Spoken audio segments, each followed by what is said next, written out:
Welcome back, everyone, to the Sales Show. You either win at sales or you get ready to get a job, guys.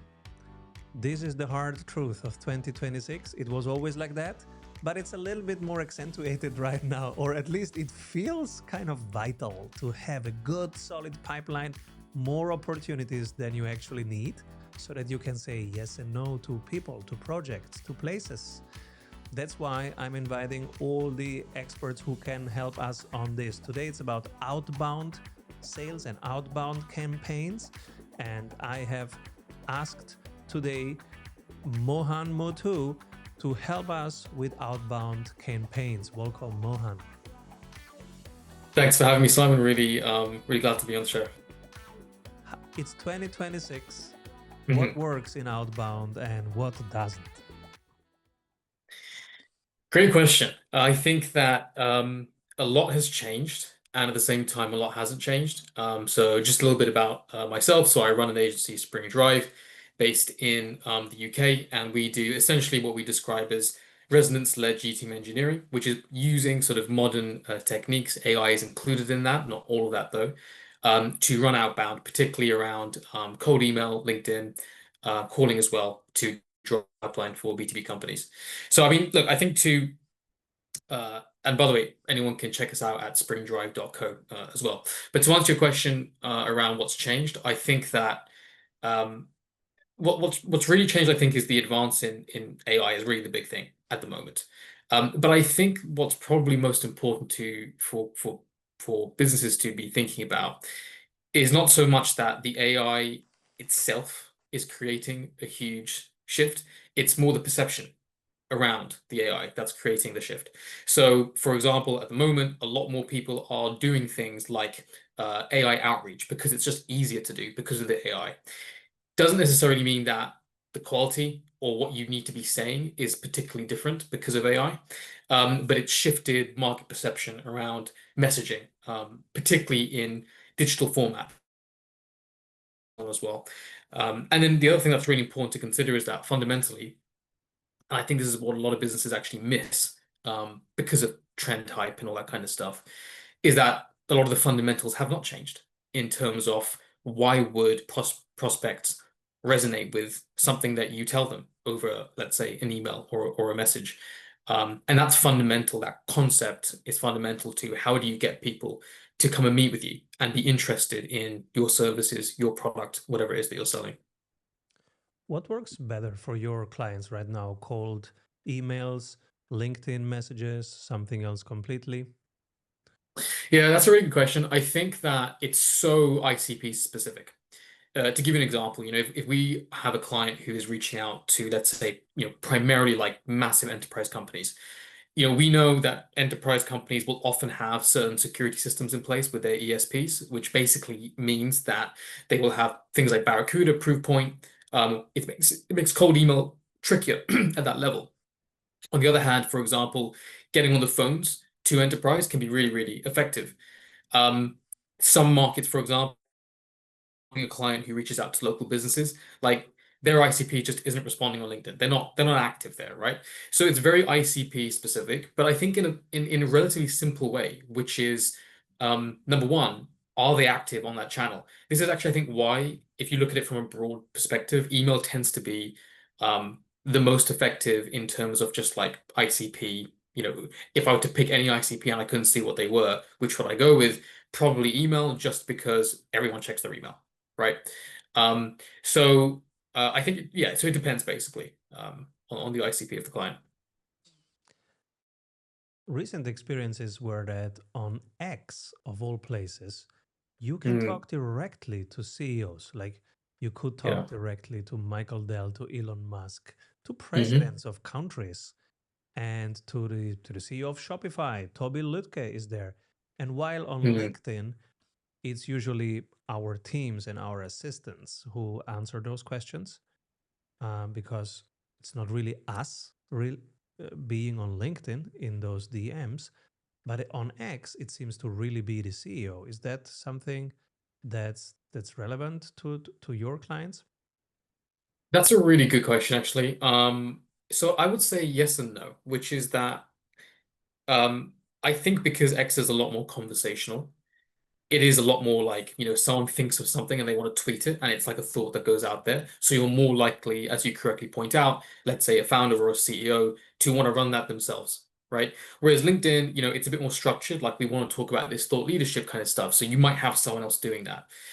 In the context of outbound, though, I think that there's two things to bear in mind, which is number one, those founders and CEOs, and look, I'm not saying necessarily, the CEO of Shopify, etc., but generally large company C-suites still check their LinkedIn, right? Number one. And then number two is that I think there's a slight difference between, for example, joining the conversation in, let's say, an X thread and sending someone a direct message with an offer. And the first thing is probably more around brand awareness and content. I think that if you have, and that's a great strategy, by the way, over the long term, to have someone, for example, responding to your ICP in terms of their posts, right? To generate awareness and all that kind of stuff. But that's probably not quite the same as what, for example, we do with outbound, which is more direct response, which means going and sending a message privately to that person, say, here's what we have to offer. Do you want to come and speak to our team? The first thing tends to be a longer play. You're unlikely to get, a lot of meetings with interested prospects relatively quickly doing that, because people aren't going to respond to your comment and say, let's speak most of the time. Whereas on the latter side, outbound done correctly, you can get 10, 20, 30, even more meetings in a month almost immediately if you know what to message. So I think they're kind of different use cases probably, right? So the fact that maybe some of these founders are using X a lot may not necessarily mean that they're actually it's more likely that you'll get a meeting with them through X, because they're probably still checking on LinkedIn. And this comes really around to, I suppose, the topic of today as well, which is, well, what do you put in a message to get someone to say, I should reply and I want to speak with these people? What's a good first message? Um, it's a really broad question. So, but I think I think it's a good thing that you're asking it like that, because I think that, when I speak to prospects, and we primarily work with sales leaders and also founders as well, right? So sometimes, head of sales and so on, or as I say, and they often ask a very similar question, and I have to kind of have this same kind of almost like readjustment on what does it mean to say, like, what is a good message, right? Because in outbound, and it's not just outbound, it's also any kind of GTM motion in a market, right? What is good is really dependent on who your market is. And there's a few things that you can look at there. So one thing, for example, is how sophisticated is that market to whatever your offer is. So a very classic example here is, let's say that you offer, if you offer Facebook ads and you go out and say to someone, hey, we'll do your Facebook ads for you, it's probably not a good message to a market that gets that all the time, right? If you say, hey, we just came up with a going to use an extreme example, but we just came up with a pill that will turn you into like a, extremely muscular six-pack abs in like 3 weeks, and it's been tested by like, the government health agencies, and it's like proven to have no side effects. Da, da, da. I mean, maybe that's actually too extreme, too extreme, but hopefully it makes the point that like the second thing, technically, it by itself is a good message because it's just not something that has much competition. So a good message really depends firstly on what are you offering and to what kind of an audience. Um, and in particular, companies have to understand what the sophistication is in that context of the market they're reaching out to. So again, whatever you're offering to whatever audience, how often do they see that offer and in what kind of format? Once you have that information, you can then start to understand what a good message looks like. Because if I were to summarize what a good message fundamentally is, it is a message that is competitively differentiated. That's basically the essence of it. And this is not just to do with an outbound message. This is the same thing with, for example, ad creatives. What makes a good ad creative is that it is fundamentally competitively differentiated, which means that when your ICP sees your message, again, let's say it's a cold email, let's say it's a LinkedIn DM, let's say it's Facebook ad. When they see it, they go, "Oh, that's really good, and I want that kind of thing." And it's not the same as all the other ones I'm bombarded with all the time. If you are reaching out to a market that doesn't get your offer ever, you might not need to really work so hard to make it that differentiated if the offer itself is really good because it's inherently differentiated because no one else is offering it. But it still comes back to that fundamental idea that teams need to spend a lot of time thinking about what does our competitive differentiation look like? And that really is the answer to, at least at a fundamental level, what is a good message for us. But Who there is really not is getting no. any campaigns right now? Say that again, sorry. Who, Who's who's a market that's not getting campaigns right now? Do you know what? So this is actually really funny. When I start to make this point, I've started to always preface it by saying, and pretty much all markets are saturated today, right? So I agree with you. I think it's very rare. I think usually actually sometimes what you'll find is it's geography led. So you might have an offer that isn't a particularly new offer. The ICP, if you look at it from a demographic perspective in terms of like job title or company industry, might not be particularly novel, right?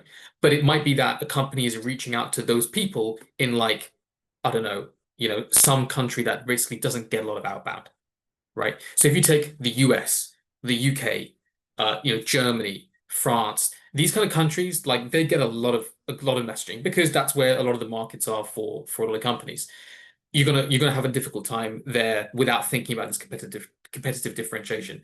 So it could be that there are some companies that are reaching out to, it could be some company that is in a country where they're just not receiving as much outbound, and there you might say, okay, well, they're not receiving as much. Um, but you are correct that most companies it doesn't apply to because they are reaching out to those crowded markets in the US, in the UK, and so on, and that's why they have to think about this concept of competitive differentiation. No, I was just thinking aloud Mm. because if we can find that market, we might actually want to run a campaign directly there, right? Let's say you can find a sub niche. Let's say you're selling to financial institution, but you can find a sub niche that is less thought of. Well, then I would go with that sub niche for the next campaign. I would challenge that slightly because, and there's two reasons why. The first is to sometimes you want to ask the question, why are they underserved? Because oftentimes, a crowded market is a signal of a lucrative market. And sometimes, it's not always the case, of course, but very often, particularly today, where accessibility to most decision makers is pretty, it's accessible, right? Because you don't need to have real budget to just send someone a message online today, right? And so if there's a segment there which no one's really reaching out to, it's very, very likely it's because it's not lucrative for whatever reason. The other problem that I see a lot of companies make because they don't think about this side of it is you also have to take into account the economics of your TAM. So sometimes companies want to reach out to a very, very small niche audience with an offer that might not match that in terms of the LTV, in terms of the ACV of what they're actually selling. And for those kinds of offers, you need a much bigger market. I think at a certain point, I'll give you an example, by the way. I spoke to a senior executive at a company not too long ago that is doing a cutting edge AI for the physical industries. So they're like, we're talking about, the robot building kind of stuff, right? All that kind of, and their primary targets are these massive enterprise, manufacturing companies, agriculture, so on and so forth. Now, those are companies that, for that kind of offer, really underserved, right? But what you can probably see here is there's a natural dynamic between the fact that that is an underserved and small niche with the thing that they're offering, which is super high barrier to entry, right? Super high price point as well, right? We're talking about multi-million dollar contract deals. So it's okay that you have a tiny contract, sorry, a tiny TAM, and maybe you only close a couple of deals a year, but those are gigantic. 99% of business people are just not, they're not running those businesses, right? you're running a service business, I mean, for a lot of these, most businesses, you're probably not at that end. I think niching is great in messaging. You should always be niching in messaging, but you also shouldn't, I think, shy away from the fact that you may have to just accept the reality that you have a product for a competitive market. That's okay, right? I think And that the if everybody is sending them messages, how do we make our message stand out?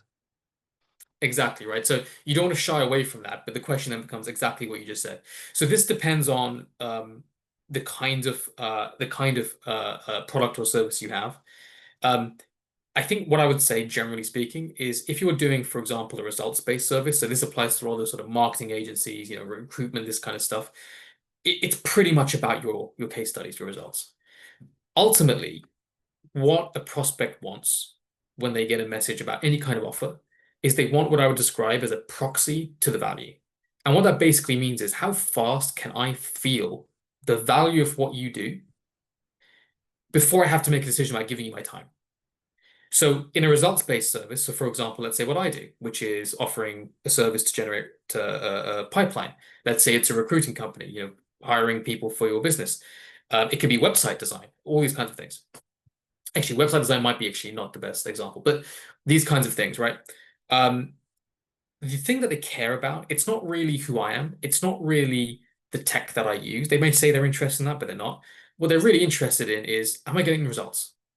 And the proxy to that for a service-based business that's delivering results through a product is just social proof and case studies, So do right? you lead So with, hey, Bob, um, I've researched you thoroughly, and there are two teams like yours in this industry. They had this and these results, and this might be relevant for you to discuss.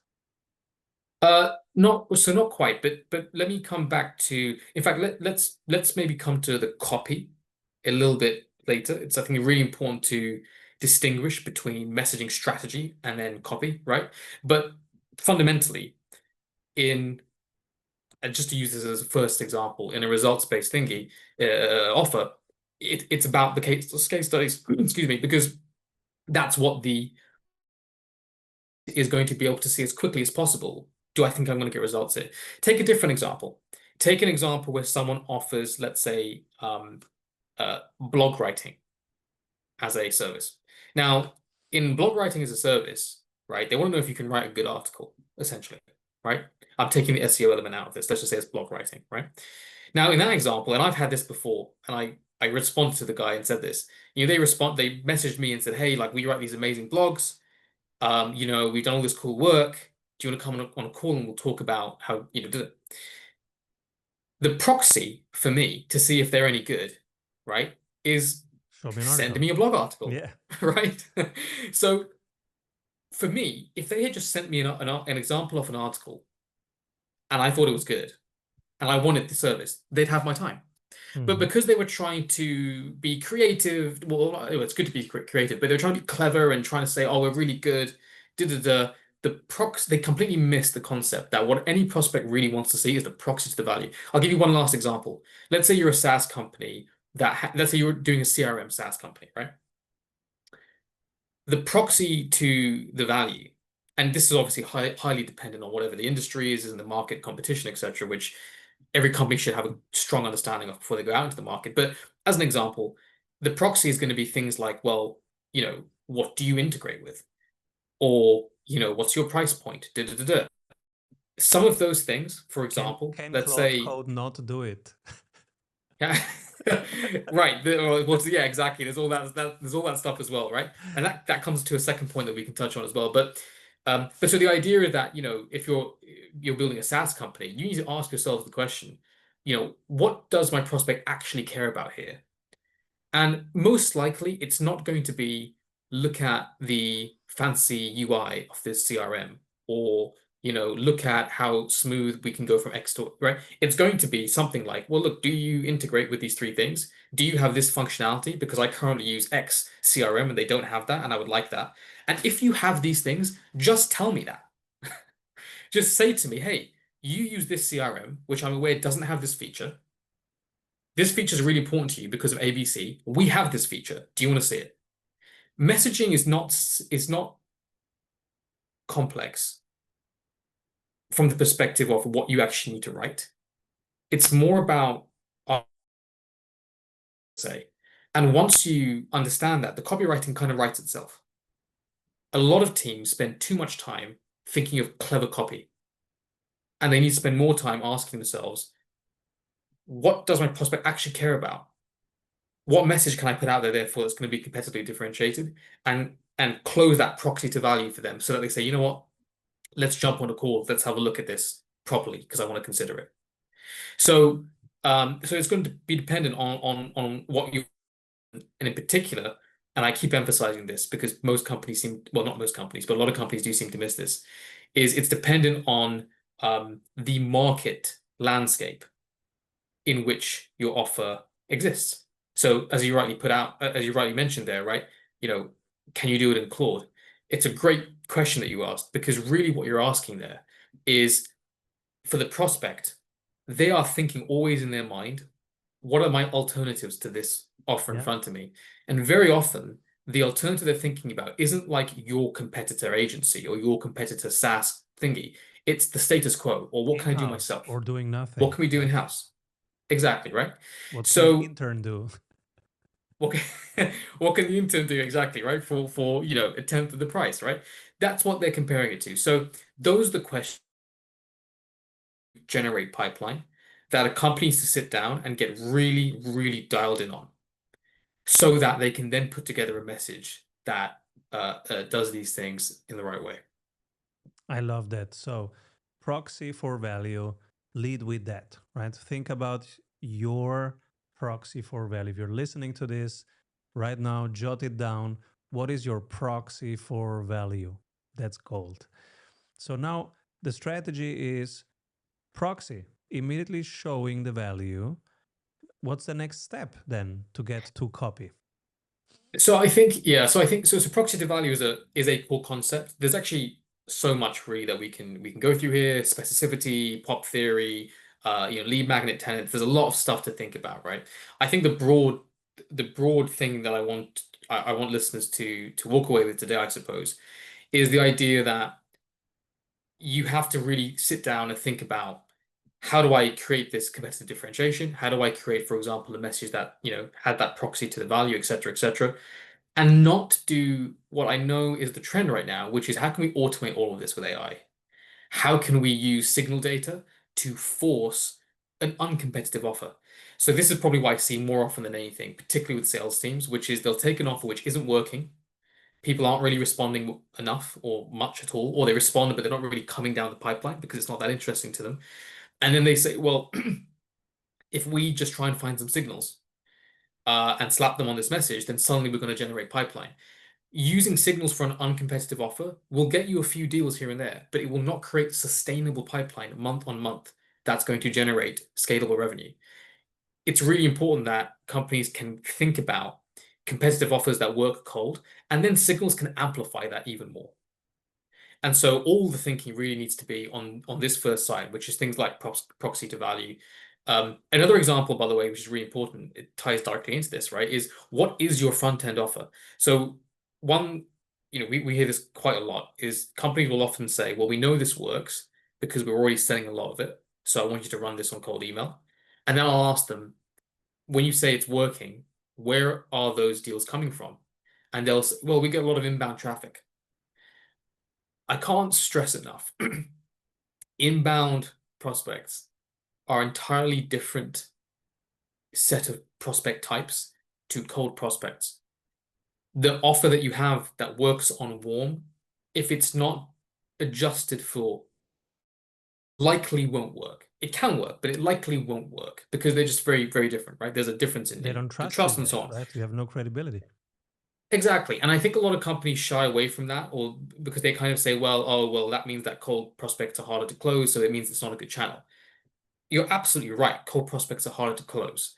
But if you have a sales process that's dialed in, where you thought about what you're doing and you actually have something that's worked, and it takes iteration to get there. You're not going to one shot that with a, with a it. But once you have that in place, you open up a channel that is highly scalable and where you can close deals almost on tap because you have a process that you know works. But it's different. And one of those differences, and it feeds back into the messaging here, is that you cannot go into a cold market with a high commitment offer.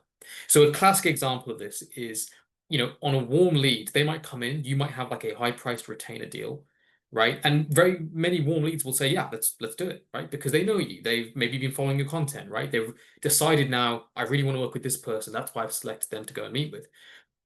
Cold people, and if you're doing this the right way, should come to the table with a problem that you can solve. If they don't have a problem, by the way, you are wasting your time, right? So on the flip side of this, you sometimes get people who want to get leads by any means, right? And they'll end up speaking to people who are just kind of like curious, and you are kind of wasting your time there. I know that there's an element of, well, educate the prospect, but that has to be done in a sophisticated way. And it's not about educating people who don't believe and don't have problems. It's about educating people who have problems that you can solve, that you are the solution for them. And that's a whole different topic, right? But so part of that is having a front end offer, which could be something like a one-time offer where it's not a retainer, or for example, if you're doing a long-term, let's say subscription for a contract for a SaaS company, it could be something like like a trial period, which is pretty table stakes at this point, or a pilot, something where you give them what they wouldn't Trial otherwise was expect. when I used to talk to people over the last years, every service team told me, Simon, I'm not a software. I cannot give a trial, right?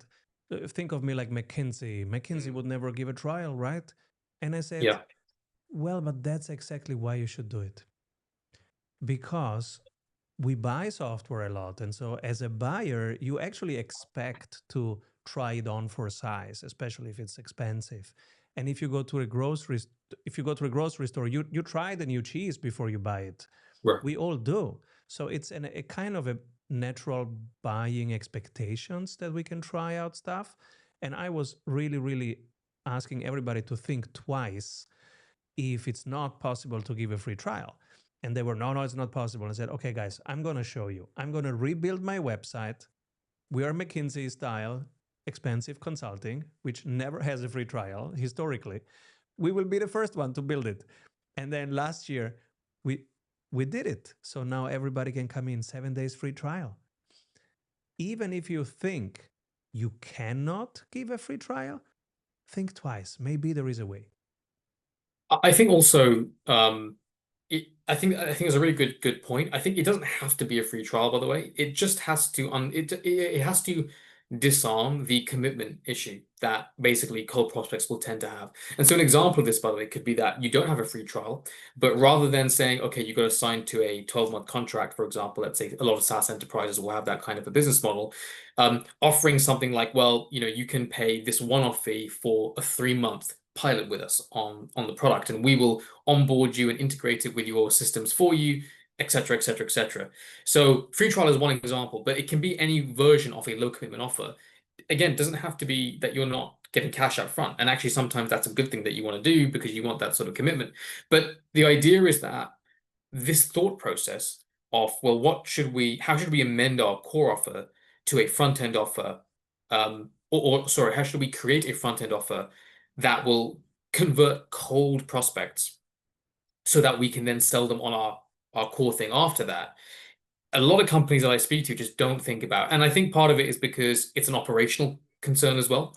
It's an operational question to do that. But that is also how you create a channel of business that then converts and scales up. And today we do live in a buyer-centric world, right? There's too much information out there, there's too much competition out there in most industries. So, if you have the McKinsey brand, sure, you can sit back and say we're a high-priced retainer and it's that or nothing. But 99% of us are not McKinsey, right? So we have to understand that concept and say, well, we need to give the prospect what they want, which we can provide. I'm not saying that companies should, whatever the prospect wants, they should do. That's also the wrong thing. But there's a balance to be struck there. And in the cold outbound channel, and not just email, could be through LinkedIn, could be through cold calling, but companies have to think about what is their way of converting those prospects that don't know them yet, and bringing them down to those core offers either afterwards or through that process. Um, And even And yeah, a lot of McKinsey, companies don't do that. which is this very well-known brand, even they are pivoting their offer because the times are changing and people are expecting um, trying it on. They're expecting to pay for results, not to pay for inputs. They don't care anymore how much effort it is for the other side. They they're getting this experience that you can pay for outcomes, and so now they expect it. And McKinsey itself is trying to turn everything into pay for outcomes, which they did not do historically. And but that's the way to go. Now you turned your own offer into pay for outcome. How was that process? Well, I mean, so we are as an agency that offers outbound, we are inherently obviously a results.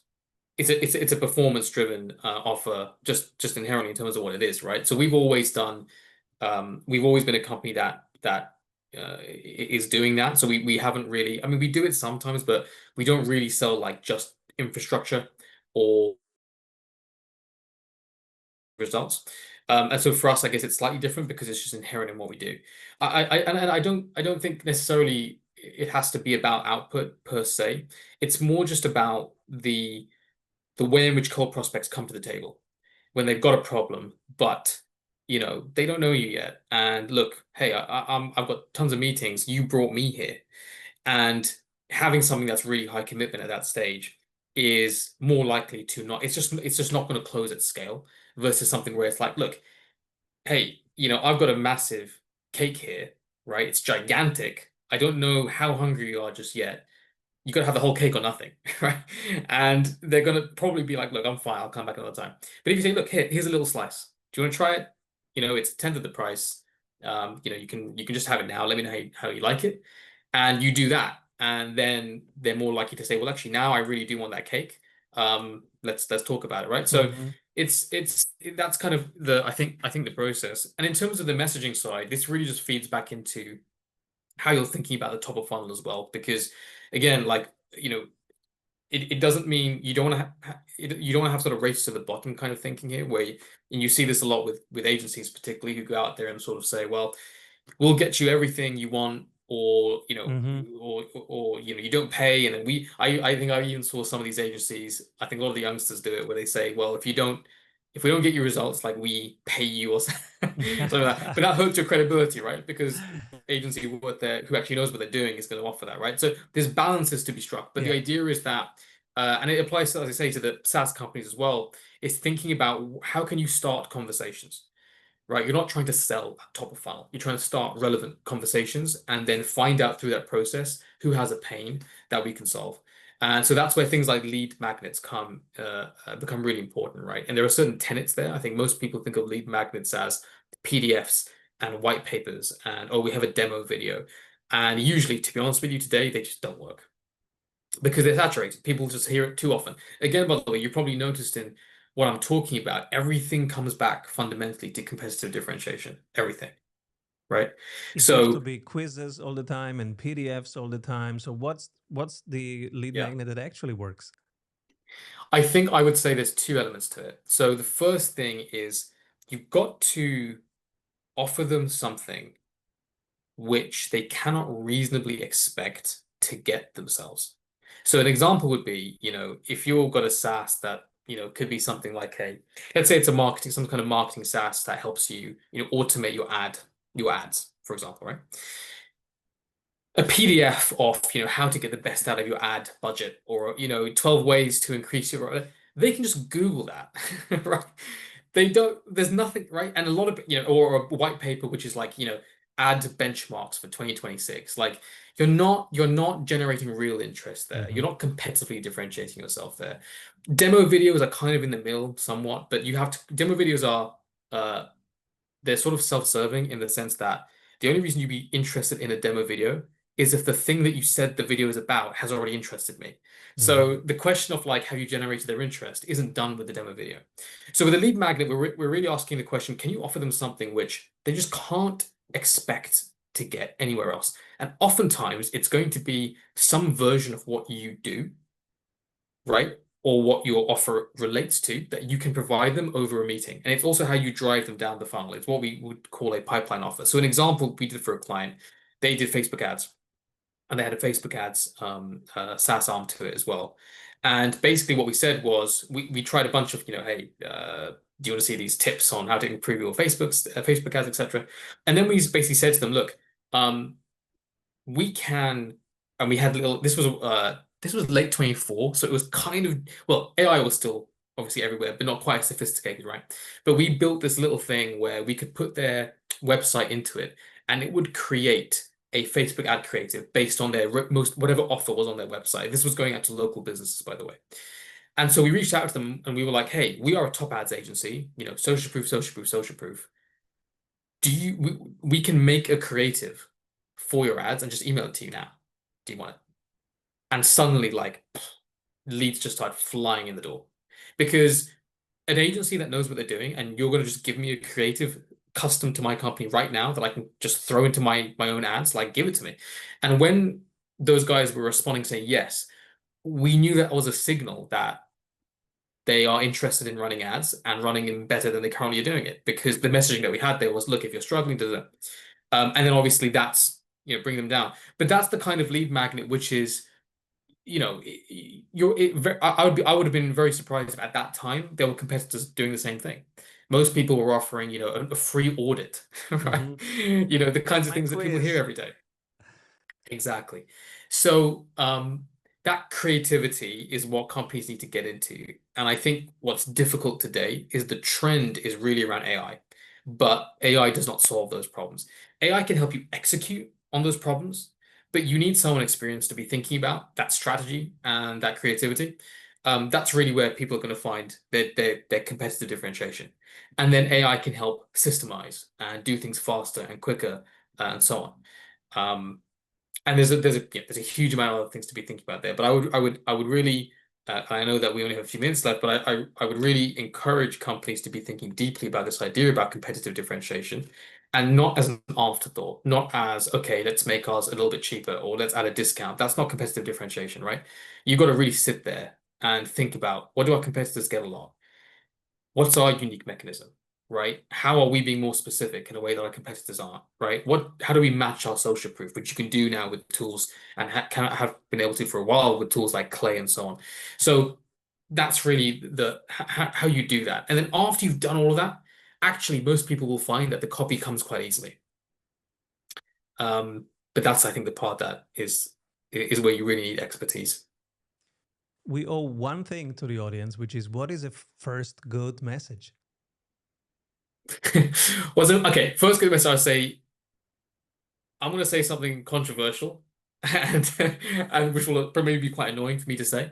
I think pain data, or I think pain messaging is relatively dead, which is a classic sales trope, which is you go out there and you mention the pain. Hey, do you need more leads? Hey, are you struggling with X, Y, and Z? I think that's dead today. Generally speaking, a good first message is simple. It's not trying to be cute or, say something shocking. It has a very clear and specific offer that you have come up with and you are confident is not something that other people are offering. And that first offer and that first message could be the lead magnet, by the way, right? So it could be, for example, let's say the Facebook example I gave, that message could say, "Hey, I saw that you're in this company. Would you like to?" It should almost always have strong and relevant social proof to back up what you're saying in terms of why, because the prospects are always going to ask themselves, like, how do I know this is any good, right? Are you legit? So some sort of strong social proof and a low commitment CTA to continue the conversation. There's so much more to it, but that's what I would say is the basic for people wondering, like, struggling to make cold email work. Basic thing is think of something highly differentiated that's competitive, and it's going to be relevant to what you offer, right? Don't just say, "Hey, do you want an Apple iPad?" Right? You'll get lots of yeses, but not for the right reason. So something competitively differentiated, back it up with social proof. Something like, "Can I send you more information? Can I show you an example?" Don't ask for time in that first email, which I think people know now, but actually maybe because I'm in the bubble of cold email, I think more people know than they do. But don't in that first email say, "Hey, do you want 30, can I get 30 minutes of your time?" People don't want to do that at that first thing. When they reply and say, "Yeah, send me more information," that's when you can then go in and start doing what we describe as the pipeline offer and bring them down the funnel, get them into a meeting and do the sale and so on and so forth. But first message, spend that time on what is a differentiated offer and then keep it simple and look in them. Boom, guys. Mohan really bringing a lot of wisdom and a lot of experience here to outbound sales. Mohan, where can people find you and your services? Thank you. Yeah, been great to speak with you. Head to the website, which is springdrive.co. So that's springdrive.co. So good. Thank you so much. And you have to come back. We have to go even further. I have so many questions. Come back soon, There's a please. lot more for sure. Thank you, Simon. Thanks.